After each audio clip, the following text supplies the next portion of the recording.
Welcome, everyone. We are the Uneducated Gamers Podcast. And, well, today we were supposed to be live, but due to some weird technical difficulties, we are not going live today. I will work that out for the next episode. So it's very, very on point with our uneducated theme. But, you know, we will try and continue that. But this is our first episode of 2023. How was your New Year, Mike? New Year was great. It's almost February already. That's sinking in. Yeah, right? Like, what happened? It's like New Year's happened, and then it was all of a sudden almost a month later. I swear the holidays, like, there was a point where it's like, all right, it's November, it's time to start thinking about Thanksgiving, and then suddenly it's almost February, and I don't know what happened in the interim. Exactly. Well, thankfully, on the gaming front, the first part of the new year, it was pretty quiet and not a lot of things going on. We got a lot of announcements and video games that are coming 2023.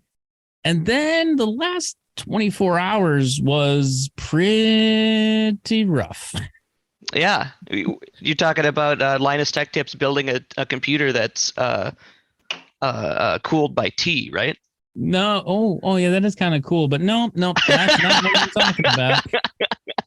That is not what I'm talking about. We're going to talk about what I would say is the impending Ubisoft implosion takeover ? Oh, that's way worse. And we will also kind of poke at the hottest topic that just happened within the last 12 hours. And that is the Wizards of the Coast kind of posting that has kind of just shaken up the Wizards of the Coast, Reddit and Twitter groups. And we will provide some of also our most uneducated thoughts on these. So first off, let's get into the stuff because we got a lot to unpack here. Ubisoft.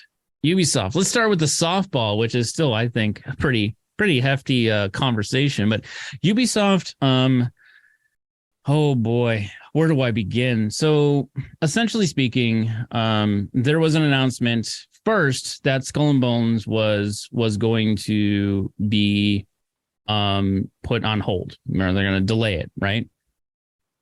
Because after the earnings call on Wednesday, now for folks who are listening to this, we're recording this on Friday afternoon. So basically only a few days ago, there was an announcement about their 2022 earnings call and kind of the gradual decline in 2022 of almost 21% of their revenue has plummeted. Ubisoft has had some difficulties, getting good titles released. I mean, just to name a few, we have, Assassin's Creed has been kind of up and down. We had Assassin's Creed has not been good in years. Hot take. We had The Division, we had Watch Dogs, and many other. I forgot they did The Division and Watch Dogs. Both of those games were bad too. Yeah. I mean, like they have, clearly have made some very poor decisions over this last couple of years that sort of has led them down this path of very low, like meaning their stocks dropping. The investors view Ubisoft as a potential takeover target as its share price sank more than 38% in 2022. Ugh. I mean, that's basically like 3 billion euros from taking away from the company's market value from when they started 2022. What's the euro value is like roughly 1-to-1 to America dollars, almost, right? Yeah. It's without getting into the nuanced detail of the sliding scale of that. It's close. It's like 1.2 euros to a dollar or something like that. Yeah. So $3 billion worth of value they lost. So essentially speaking, some other reports that came out of some of the internal conversations that were happening, and apparently the Ubisoft CEO tells the staff that it's on the onus of the staff to reverse the company's fortunes.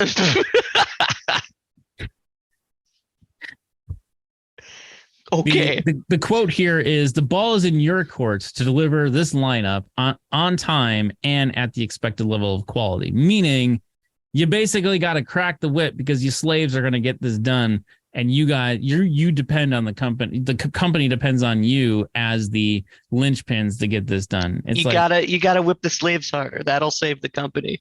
Oh my goodness. So, Mike, I know you didn't have a lot of backstory on this topic before we talked about this, because again, this was a pretty fast and furious development in the last couple of days. What's your thoughts? I'm gonna pick at your brain of what you hear and what you've seen so far of what we've discussed. I'm gonna be honest. I'm kind of surprised it took this long. Ubisoft, to me, is they're kind of in the same boat as Bethesda, where they're stuck in 2005. And they made some really, really good things then, and they never went anywhere else. They just kept doing that, but trying to like chuck more stuff into it. Right. Bethesda's no good anymore either. Well, I think now that Microsoft has Bethesda, right, I think there's an opportunity there for them to recover. Sure. The problem here is with Ubisoft, I think a very, very similar scenario that EA went through for a brief period of time is the executives were literally basically blaming all of the people that were creating these things and telling them that this is not our fault, this is your fault kind of nonsense. We as the leaders accept no responsibility for this company. No, it's the code monkey's fault. Right. And it's a video game company. Obviously, it's the code monkey's fault. Right. False. It all starts from the top, you dummies. No, but I think this is something that's very interesting in a way, right? I think the signs have been there for quite some time on Ubisoft being in trouble, right? Like, for instance, just even let's go back even, I think it was like 5 or 6 years ago, right? When Watch Dogs was first announced, right? Watch Dogs was supposed to be their next new franchise that took the industry by storm as something new and revolutionary, right? Yeah. Now, the launch of that game was horrendous, right? However, a lot of games are plagued with bad releases, right? So I don't think a release in itself destroys a company. What's that? I said not an excuse. Everyone else sucks, so can we. Well, I mean, I guess mainly what I'm getting at here, right, is a bad release doesn't destroy a company, but it's how you react to that and rebound from that really kind of tells the consumer that you are a consumer-driven company. Let's take Hello Games, for instance, right? I think the release of No Man's Sky will still go down history as probably, even with Cyberpunk's fumblings, No Man's Sky is by far the worst release that has ever hit the gaming industry, in my opinion. Internet Historian made a whole video about it. Yeah. It's a good episode. You guys should check it out. I'll put a link into it in our website and our posting on the various podcasting platforms. But you know, look at it now. No Man's Sky and Hello Games is looked at as they did right by the consumer. Yes. Did they have a fumble? Did they screw up? Yes. But guess what? They fixed it. Yeah, making mistakes is not like, it's gonna happen. Yeah. But it's how you respond to that mistake. Exactly. Ubisoft makes a ton of games. Like, it's okay to have one bad launch, not 17. And this is where I think 6 years ago, I think if you look at certain things, and if you remember too, during that time frame, I'm almost certain if we look in the history books, the time that they announced Watch Dogs, the first Watch Dogs, that was the first time that they announced that Skull and Bones was in the making. That far back? Yes, I'm almost certain. I didn't look it up ahead of time. I am almost positive it was very close in time frame, maybe within a year or so of Watch Dogs announcement. But man, it super close. And if I'm thinking correctly, it was the same EA 2017 demo. It was E3 the same EA demo yeah. of Watch Dogs that they also that same E3 announced Skull and Bones. So this was announced before Sea of Thieves. Yes. Yeah. And then Sea of Thieves came out. Yeah. And it's not like Sea of Thieves would have blown it out of the water, because Sea of Thieves had a really bad launch too. Absolutely. Because the whole thing about that was like, oh, look, these water physics are gorgeous, but that's all that's here. It's just a fish tank. Exactly. Yeah. No. And yeah, Sea of Thieves was not a perfect launch either. But yeah, Skull and Bones goes back many years. Wow. And they had all the chances in the world for that. So think about that. It's been stuck in development hell for how long? How much money has that game already sucked out of the company? Then you pair that at the same time with the bad launch of Watch Dogs, right? Like the pared down graphics. The graphics didn't look the same, and people got really bent out of shape on how bad Watch Dogs actually looked once they actually got the game in their hands versus what we saw in some of those demos, right?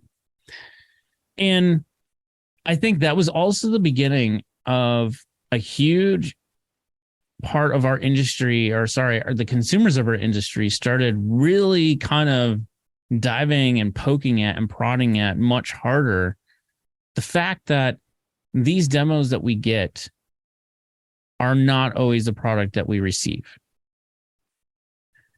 And Ubisoft was at the brunt of that because they got hit hard with both that and I think Assassin's Creed. Oh my goodness, was it Syndicate at that time?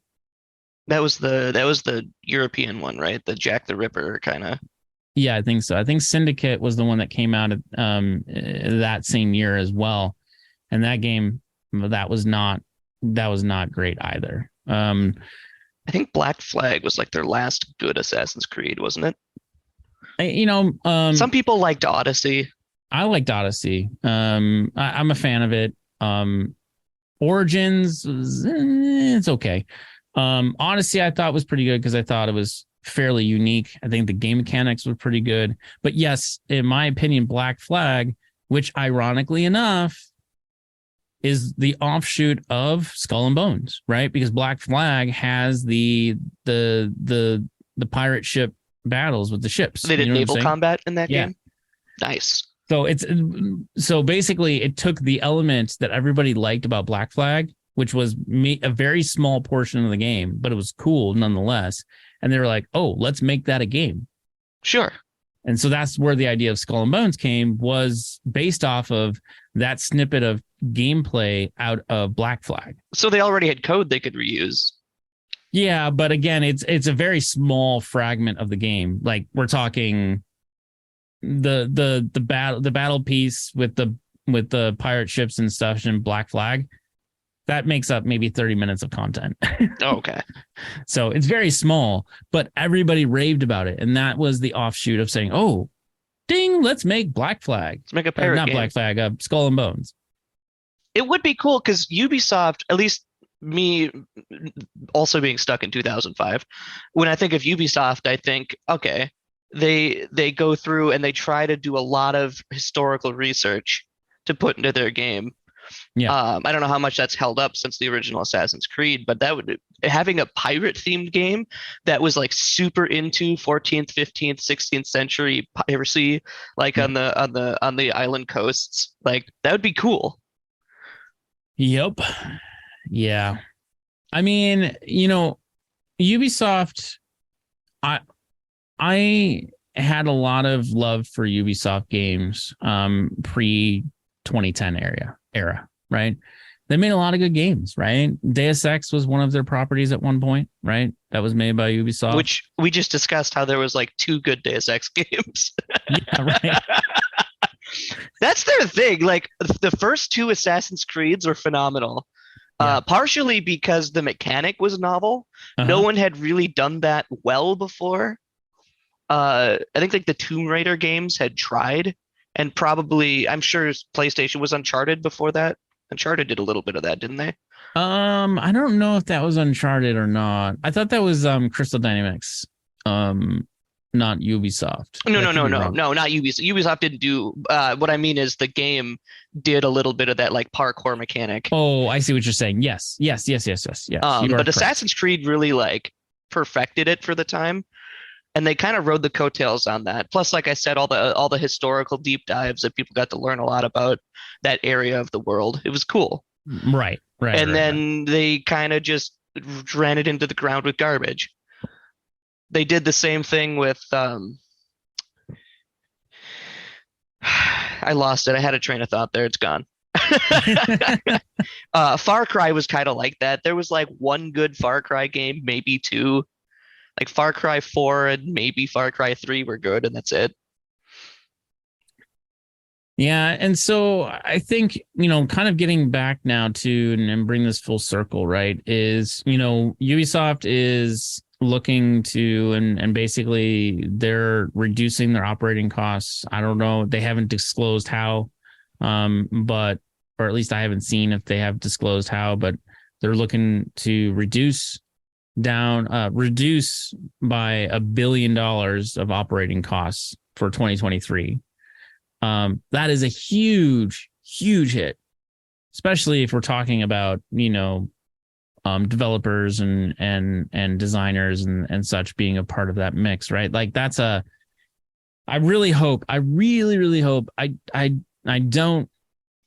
know if if it will happen, but I really hope that, some of that comes from the executives' pocket as well, because like, otherwise, like, what are the executives going to go sit down and start coding games?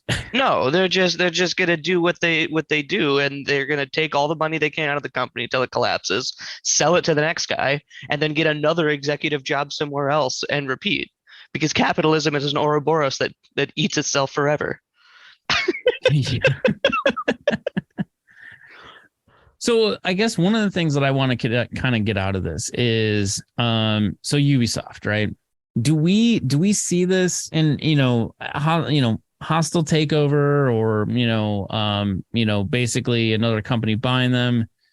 Does it kind of come to that point at this stage, right? Is this where a Sony or a Microsoft, or maybe not even them? Maybe it's an Embracer Group acquisition, like Embracer Group acquired Crystal Dynamics, Square Montreal, and those ones that were floundering a bit. Like, does it sound like it's time for Ubisoft to be owned by somebody else who has a better track record at running a business?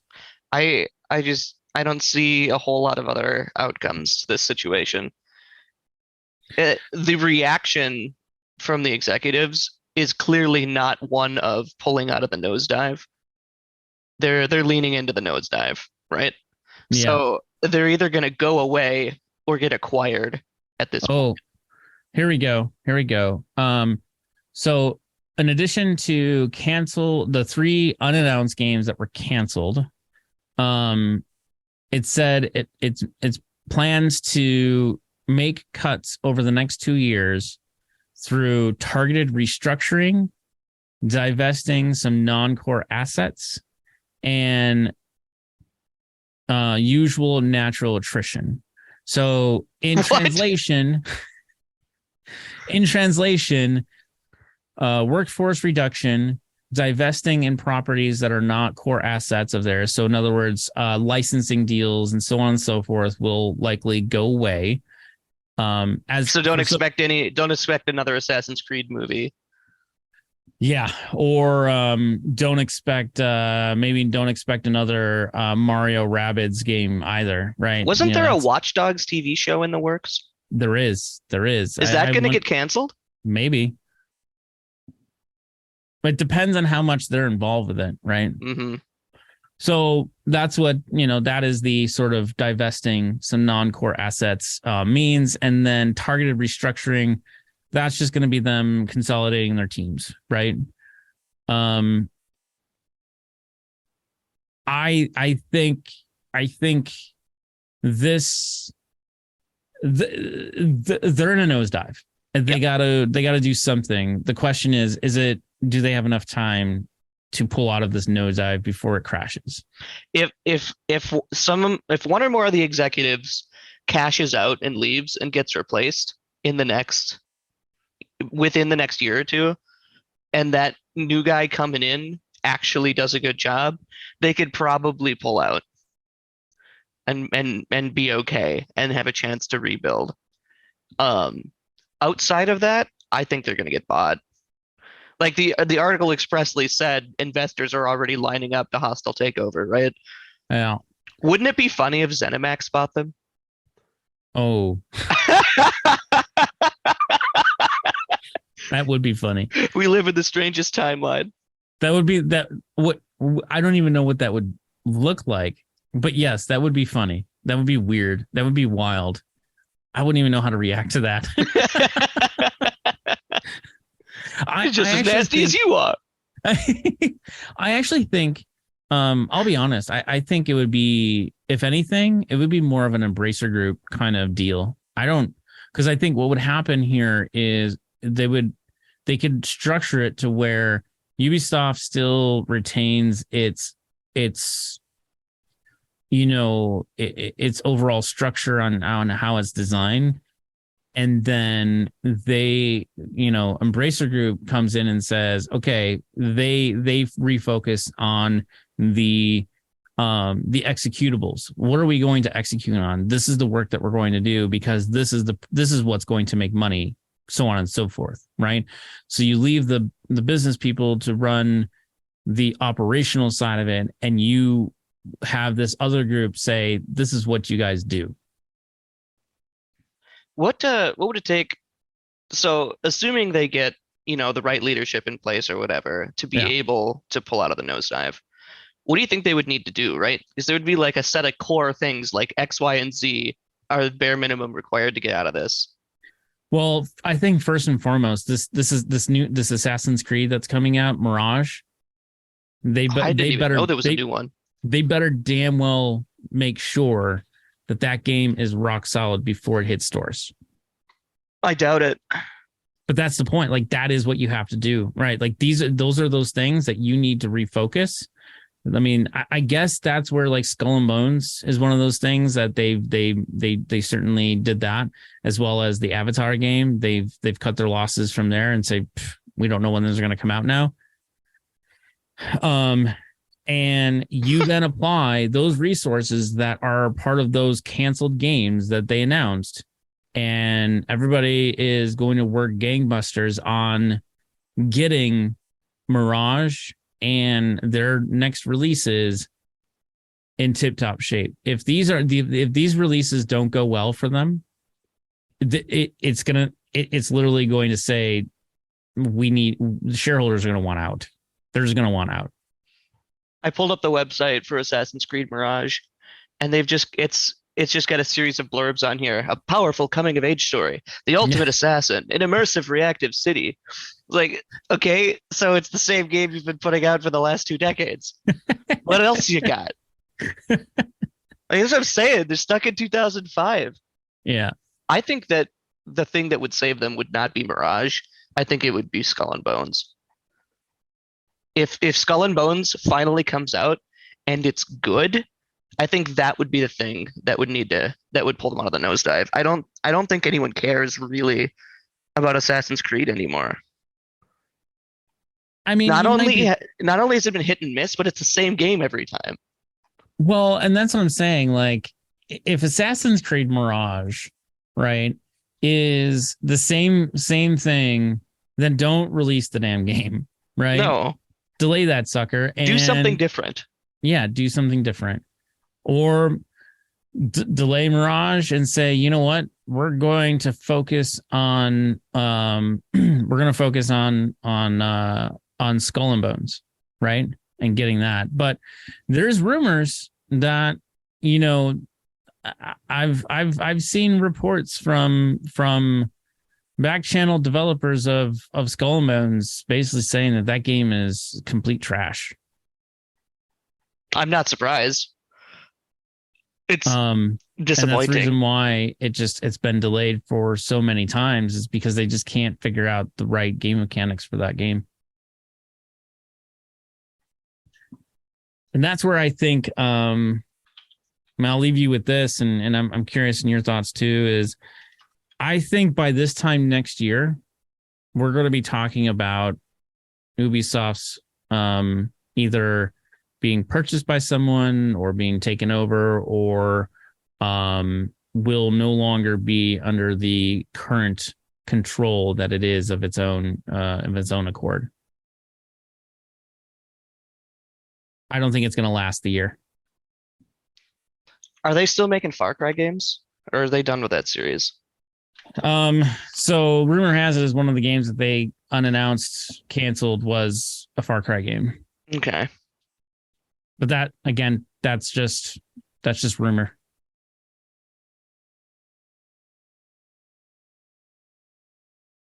So Far Cry is done. Assassin's Creed is probably on the way out. Skull and Bones is never gonna be a thing. What else do they make? Mario and Rabbids? Mario Rabbids, which did not perform well. Just Dance, which did not perform well. Just Dance. What, 2014? 2020. No, 2023. Really? Yeah. Who's playing Just Dance in 2023? They had the Avatar license to make the next Avatar game, which has been like James Cameron or The Last Airbender? James Cameron Avatar. Ugh. All right. So that's a flop. Yeah. So that moved to 2024 now. And then they own Tom Clancy, right? Is they had the Division 2, right? Is that still running, or did that get shut down? Yeah, no, that's still running. Ghost Recon, another one that's theirs, right? Is there a third one? Ghost Recon is its own series. Yeah, Ghost Recon is its own series. Okay. And so yeah, they own anything Tom Clancy basically. I would say that at this point, Tom Clancy is the only thing propping them up on the weakest of crutches. But they don't do anything with the IP anymore, right? Like they released Division 2 and nothing else. Like, oh yeah, so we have Ghost Recon, which, you know, is a live service game. Look. And I think they were working on a Splinter Cell VR too, for PlayStation 5. But look. Okay, when are we going to get the Hunt for Red October visual novel?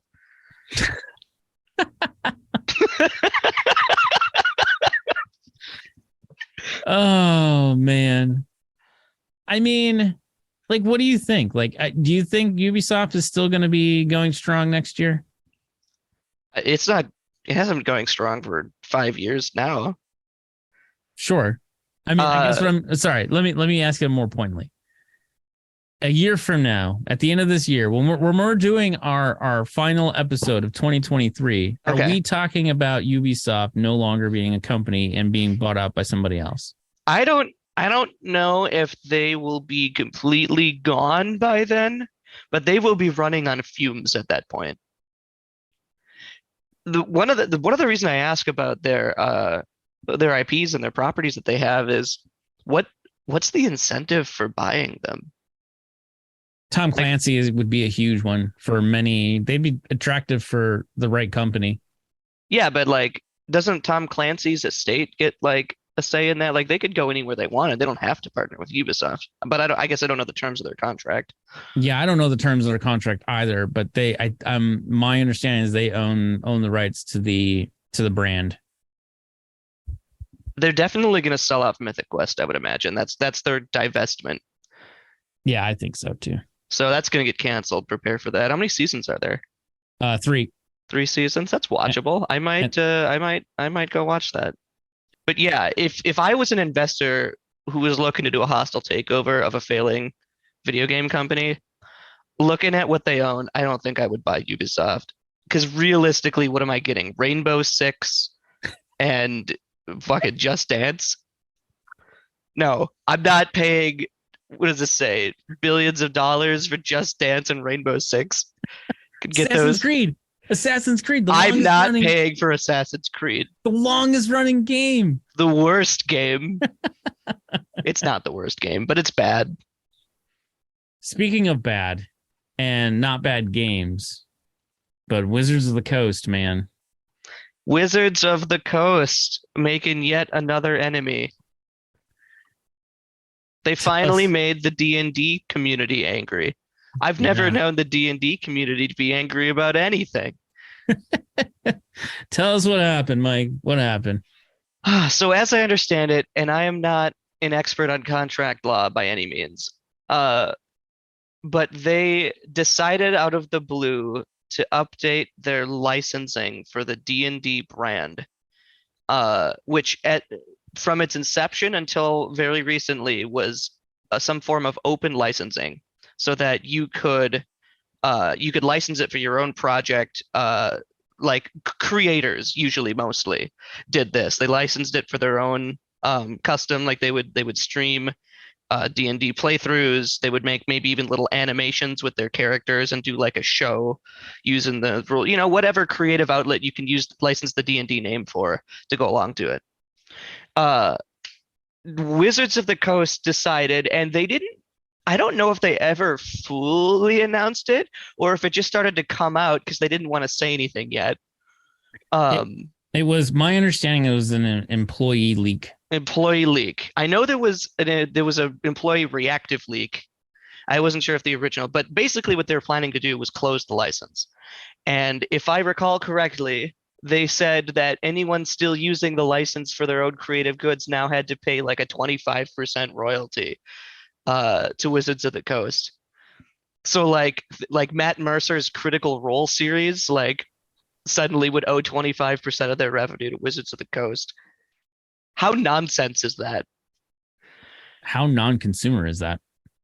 They're also like trying to crack down on third-party like character sheet websites and wikis and things like that. They want you to only use D&D Beyond and pay a subscription for it.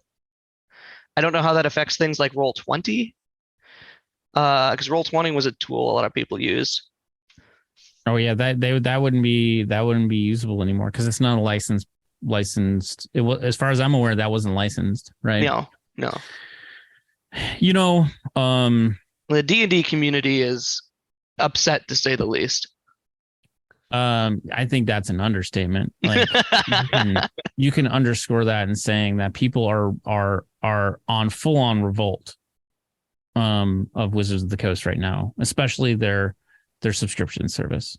I saw some comments on Twitter that there were D&D people posting on like Pleasant Kenobi and other Magic Gathering creators. They're like, "Oh, we get it now.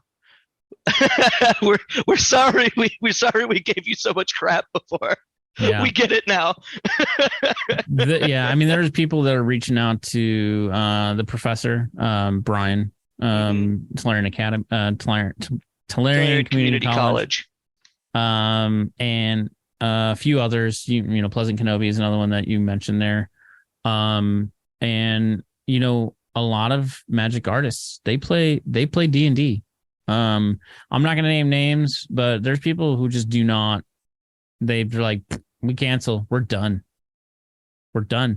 And I think this kind of leads into some of our conversations, not only in the past, but kind of what we're going to get into when we start our, Magic Friday New Magic show here coming in the next few days or so. Digging into some things that Wizards of the Coast just needs to stop doing in order to gain their graces back with their consumers, and not just from a Magic perspective. Now there's a D&D component to this, and I think at some point here it's going to just come down to the entire company, much like we just spoke about Ubisoft, of having a specific this aura about it that people just do not want to associate themselves with. Yeah. The ironic part about this happening in the D&D side is, so I get it from the Magic side, where you're creating in the TCG world, you can effectively, if you're scummy enough and you're smart enough, hold your game your consumers hostage effectively, right? Because you create this environment where they're dependent on legal, legit copies of this product that you're putting out in order to keep active in the ecosystem. But on the D&D side, you need literally nothing. This is a complete pen and paper imagination station game. You don't even need the rule books, really. You can just make stuff up and it's fine. There is trying to hold your customers hostage for subscriptions to what? They need a pencil and a notepad, my dude. Like, you have no leverage here. What are you hoping to gain? The only reason that you're as successful as you are and make as much money as you do off of D&D is because of the community. The game spreads through word of mouth and popularity and storytelling. Nothing you produce necessarily goes with that, other than like cosmetic items and maybe the core books.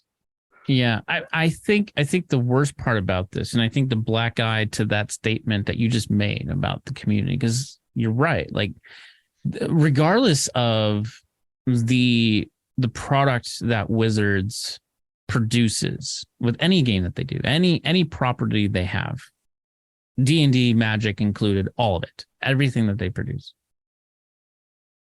the community is a major component of their products and Absolutely. The success of their products. Yet, more so even than it is in Magic.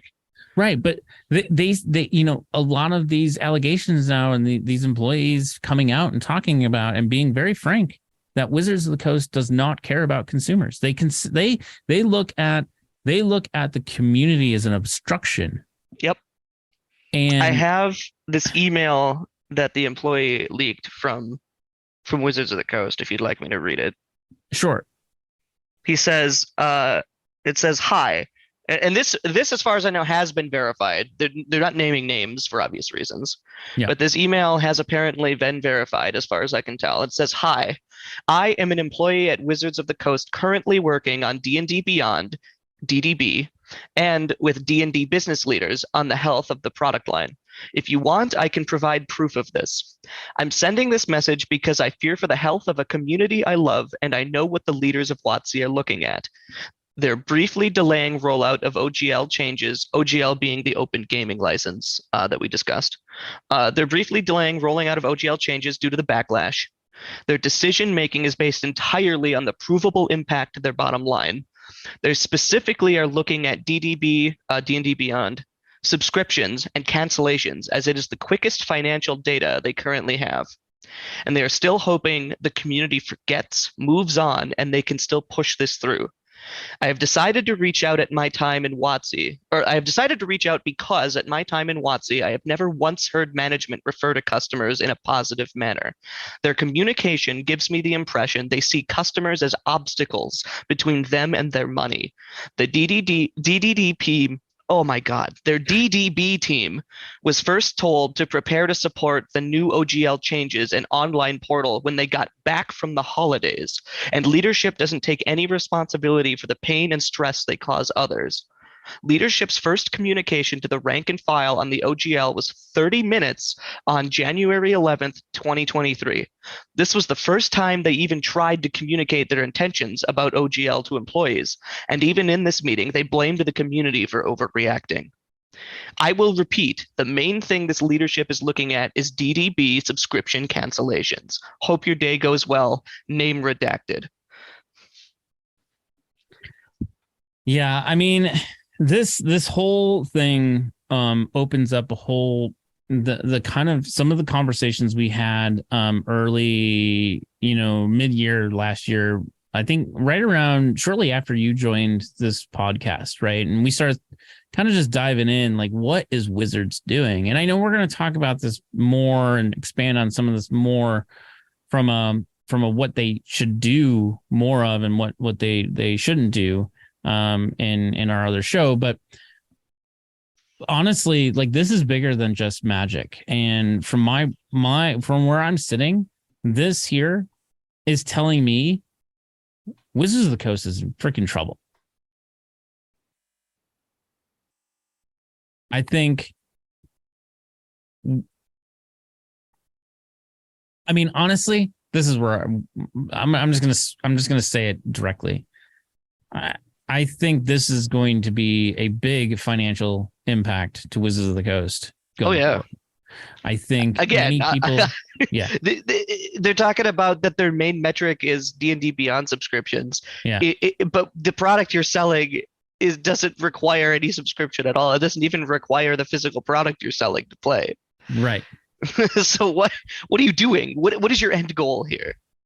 Exactly, and I think this is gonna extend out to things like Magic the Gathering, which, as a MTG player and somebody who plays the game often at various different levels, like, I'm actually concerned that this could this spell the end of Wizards of the Coast in a very slow fashion.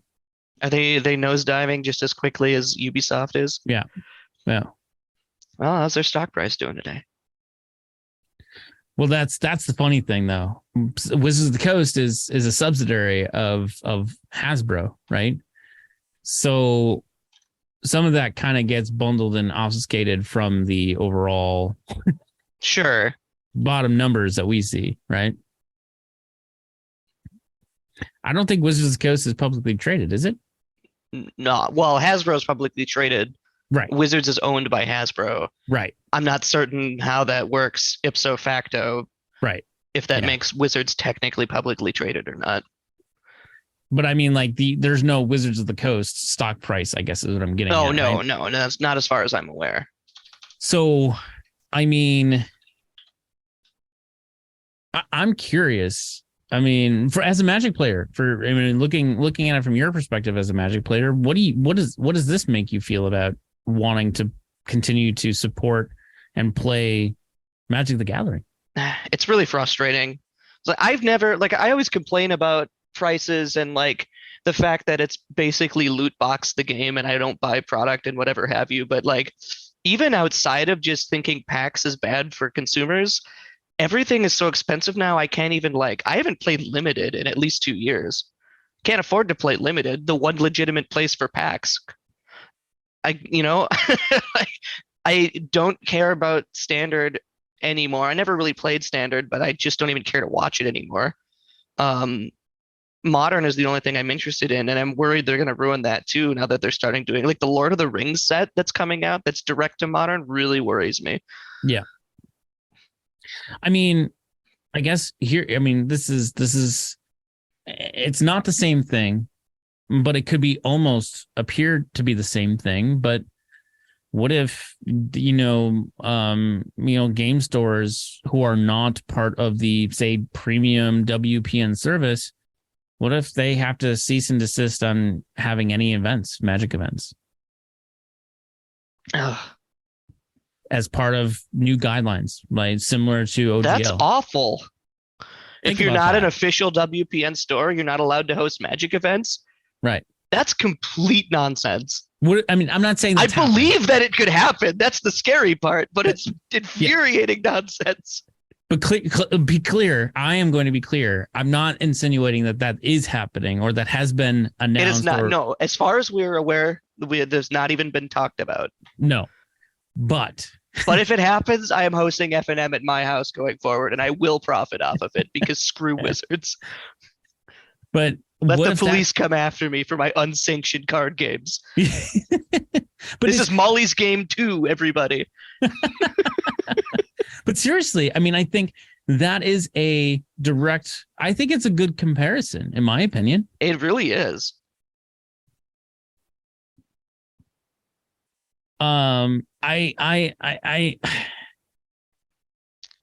me, that would, in my opinion, that would be kind of a dagger into the community to say, we don't want you to, we want to control who plays the game. That right? would, I think that would kill Magic. First of all, there aren't enough WPN official stores to support the people who want to play the game. I think they're only in like super heavily populated, like California, like Texas, New York. Yeah, and I'm not even talking like regular WPN. I'm talking about WPN Premium, the one that stores have to like pay and have a certain amount of space to host events. So there's WPN, and then there's WPN Premium. You can play our game, but only if you pay a subscription. Paying a subscription to sell somebody's product. How gross is that? It's backwards. It's so funny. What? How? We live in the strangest timeline. How did we get here? It's kind of like somebody supreme verdicting my matter reshaper that's on the battlefield. Twice he did that. What? Desmond the Moon Bear, how did I get here? What is this game? I don't understand. Well, you see, he didn't want to use the supreme verdict on the 3 copies of Thought Not Seer you later had. That was the issue. He hates drawing cards. It's unfair. It's a bad mechanic, and on principle, he didn't supreme verdict the Thought Not Seers. Oh man, it's so strange. I mean, honestly, as I'm sitting here, I'm also thinking, and I don't know if others will think this, but I'm starting to wonder, like, me, like, and not everybody on this podcast knows, but my collection is gigantic of Magic and goes from the beginning of Magic all the way to present of Magic. And you just bought like 13 cases of Dominaria Remastered. Not cases. Come on. Okay, Joe. Hey, listen, he's right. But my collection is quite vast. And I'm actually now like, I'm thinking, is it time to liquidate some of my assets and start thinking about there's an exit strategy for Wizards of the Coast on some of this stuff? It's a legit question. It's a legit question. And I don't want to, like, that's not something that I intended on doing. But at the same time, like, my one binder of my collection of the secret layers, right? Like, and I don't really buy them anymore, but I have a good collection of them. It's a lot of money, man. Like, and then it kind of, if Wizards of the Coast kind of goes down, is it one of those things where they're just worthless at this point? But I don't know. Maybe it's the opposite side of the fence. I don't know. I have my own theory that it's the opposite. I think if production stops entirely, I think the stuff that remains increases in value. I don't think the value drops to 0 because it was such a big part of so many people's life. Like, that's what makes a collector item. But that's neither here nor there. The point is what happens to the game. Well, and I think what happens to the game is going to impact the value of what you have or what you've purchased, right? And yes, I hear you. It shouldn't be about the value. So maybe we'll take that off the table of the conversation. But I guess if the game doesn't exist in the capacity that the community, yeah, and this goes, I don't know, and I keep on walking it back in my head because we've actually, I think we've touched on this before, right? And that's, if Magic the Gathering was no longer to exist, does Magic still thrive? I think it will. I have confidence that it will, in the same way that I have confidence that buying video games from Steam is not a loss, because if Steam goes under, then the pirates will keep the games alive. I kind of have that same mentality about a lot of things. And the proof of the pudding is the existence of the Manic Miners community, in my opinion. The Manic Miners community? The thriving community dedicated to preserving and expanding Lego Rock Raiders. Oh my god. Making custom content and and Lego Rock Raiders is a nobody. Can you imagine? Like, no one's gonna let Magic the Gathering die. How many podcasts you know that you can name that in multiple episodes the game Lego Rock Raiders have come up?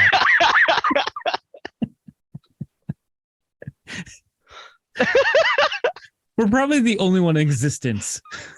I'm sure there's a Manic Miners podcast out there somewhere. Some guy in his basement with a ham radio screaming, "Oxygen supplies are getting low.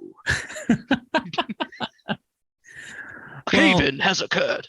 Hopefully, in the coming weeks, things will, maybe the dust will settle on this, but I am legit concerned about the path forward for Wizards of the Coast as a company and all of their properties associated from here forward. And I think what they do next, outside of this OGL rollback for now and the email that came out from the employee, I think whatever groundwork they need to do to walk this back and, again, repair the damage, they need to figure it out quickly. Or I think what's going to happen is things are going to spiral into directions that they didn't intend to happen. What do you think? I don't think they even know what they're intending. I don't know if they know what they're exactly trying to do, and I don't think they have any idea what the consequences of any of it are. Maybe they don't even care what the consequences are, I guess. They don't.